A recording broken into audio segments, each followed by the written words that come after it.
Steve Biko was writing majority of the essays that you and I read today, in I Write What I Like, he was a university student. And Steve made the point, even back then. And what is this important point of black consciousness? In the most accessible and simple definition, Biko says, black consciousness, it is the refusal for anybody to use the color of your skin as a tool or a means to oppress you, as a tool or means to say what kind of jobs you will work, as a tool to allocate for you the careers that you will be able to go into and the ones that you can't go into. It is the tool that they use to discriminate against us in society.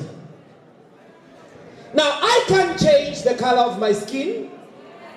No matter how much escamela I put, I can never be white. For crying out loud, even if I can go through the procedure that Kanimba went through, I could never be a white person. You can't wake up one day and wish to be a white. Even if you fast for 40 days and 40 nights, you are not going to be white. But Steve says, don't wish you were white. Don't hate the fact that you are black because it makes you not get opportunities in society. He says you've got to fight because if you reject your blackness, you are insulting whoever created you black. So therefore he teaches us that we have to be proud. We have to be proud of our blackness. Because we can't help it, we'll forever be black. But what is to be proud? What is to be confident? What is to fight against the tools used against this mobilization of the color of our skin to marginalize us? You can't say you love black people and not fight against the conditions that make them into a hated, despised, scandalized people in the world. What are these conditions that make us into a hated, into a despised, into a scandalized people? Why can't we be proud to be born in the black race? First of all, it's because we don't have the land.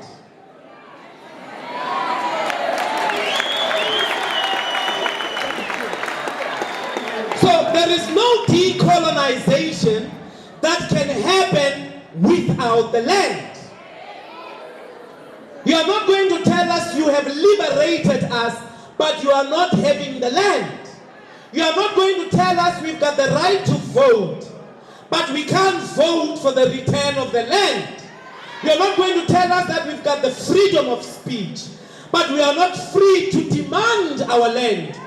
Our land is our dignity. Now, white people go out there saying, no, the black youth in particular, they don't want the land. That's what they say. They say, you want jobs, you don't want the land. They go around making surveys. I don't know what they ask in those questionnaires, but they come to some buffoonish conclusion that no, you don't want the land, you want jobs. But I'm like, what is the problem with wanting both? Why can't we want the land and the jobs? It's not a problem.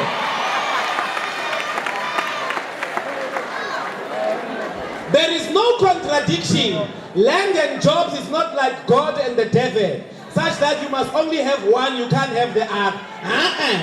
After work, I need to go home. And when I arrive at home, I need to call it my home because the land belongs to me. Oh, because we work from 8 o'clock to 6 o'clock. After 6 o'clock, where do we go? We don't go to the buses home. We go home. But what is a home? A home is a place that you own. It is a place of your pride. It is a place where you have buried the umbilical cord of your children. It is a place that you will bleed for. It is a place that you, as dust, you will return to. So, black people's first liberation objective is the land. Hey, never ever apologize for demanding the land. We are the generation that is going to close that question. Our kids are not going to struggle for no land. Our kids are going to get the land because we, in our lifetime, in this generation, we are going to fight for the return of the land. Whether by a funa or a bafuni, whether by a shala or by a hamba, the land must come back. No, we are not the generation that is going to cower and live forever on our knees, begging dignity from white people. We're going to demand that land, and we're going to expropriate it without compensation.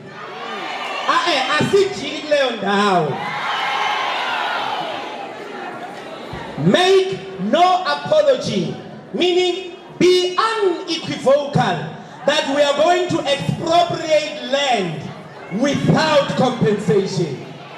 Why must we buy land? There's no factory of land. There's a factory of cell phones. There's a factory of these desks and chairs. There's a factory of weaves. But there's no factory of land. Nobody creates the land. The land is a natural God-given gift that must benefit all of us. So if white people don't want to share the land, they can get the next available boat to wherever they came from. They can get the next available flight to wherever they came from. Now, a lot of us live with a lot of fear that if white people were to leave, this country would fall apart. Let me tell you, there's nowhere where white people are going to go. How? You know, Zimbabwe expropriated land. White people are leaving. They didn't leave Africa, they came to South Africa. If they hated Africa so much, they should have left Africa. But they went to Botswana and they came to South Africa. So, manje, we're being led by cowards here in South Africa. After Zimbabwe expropriated the land, we should have followed suit immediately. Maybe they'll start retreating to Robben Island, and hell no, that's okay. I don't care. But that we are going to live in a country of our birth and we don't own the land, it's not going to happen. They are not going to go anywhere. Let me explain to you why. The white people of South Africa, the money they have, the resources they have, if they were to leave South Africa and go to Europe, there will be domestic workers in Europe. How they are not rich? Because the rand to dollar exchange and the levels of wealth. If you go to London, for an example, London, people who drive Ferraris in London, they park them on the streets. They park them on the streets. You find on the streets of London, Lamborghini, Ferrari, you name them. They are on the streets, Lala Lapo, Epsugu, until the morning. That's how expensive living in London is. They can't afford houses that have garages for the cars that they own. The white people of South Africa have 4 garages. And then they've got domestic workers. Who are the domestic workers? My mother and my father. When they get to Europe, an apartment, few square meters, chief, few square meters, is equals to the big mansions of Umhlanga. They know that. They know that they go there for holiday and they come back quickly. And they have to save so much to go and visit London. In London, chief, coffee, a cup of cappuccino, You can properly buy it at the center of London, downtown London. You can spend no less than 70 rands on a cappuccino. So white people are just threatening you, man. They are not going anywhere. We are stuck with them here. They are our problem. We have to humanize these things, make them human beings by taking land, humble them, and teach them ukuphila nabantu. There are no domestic workers in Europe there for them. Okay, they want to go to the US. That's worse. Majority of them who left in 1992. In 1992, after the Bipatong massacre, some of them left in numbers. By 1998, they were all back, particularly from Australia. Why were they back? Because even as they come back from holidays, they all say, there is no country in the world like South Africa. So don't tell me about white people going. Sociologically, they don't have the necessary resources to survive in the world. So they are stuck here. But even if they go, I personally don't care. The EFF doesn't care. And here's why. We don't care because we believe in the potential, the talents, and the ability of black people to run this economy even better than white people. We believe that. So, what has been the economic strategy of the ANC for the last 24 years? Let's analyze it. Because I made a proposition earlier on that the problem of the ANC for the last 24 years is that it hasn't believed in black people. So when you ask them a simple question, why are there no jobs in South Africa? The standard ANC question 10 years ago was skills development, you see. You know what? The economy is creating the jobs, but the skills are not there for these jobs, you see. Which skills are these? All of us went to school. We all got matric. Remember, in your own matric class, there was a black girl or a black boy that was even performing better than you. They got their matric with distinctions. Today, they are in the townships. They don't have any jobs. They don't have money to come to school. They have been killed by Nyaube, and they've got the proper education potential, and they've got the proper education qualification, which is, in some instances, even a university qualification. Today on the streets in South Africa, you've got people with degrees begging for jobs. Which skills is the ANC talking about? You know, a skill to do what? After 10 years, you ask them today, why don't we have jobs in the country? We just recorded another technical recession last week. The economy is not growing, but in general, unemployment is going high. Poverty is worsening. Inequalities are worsening. You ask them, okay, what is the problem with you creating jobs? Why is the economy not creating jobs? Investors. Hey, bazokudina ngama investors laba bantu. Everything investors. But when you unpack, what is investors? They don't mean Nigerians. They don't mean Zimbabweans. They don't mean Kenyans. They mean white people from Europe. They mean Chinese. And that's why they go to China to ask the Chinese to come and give you jobs.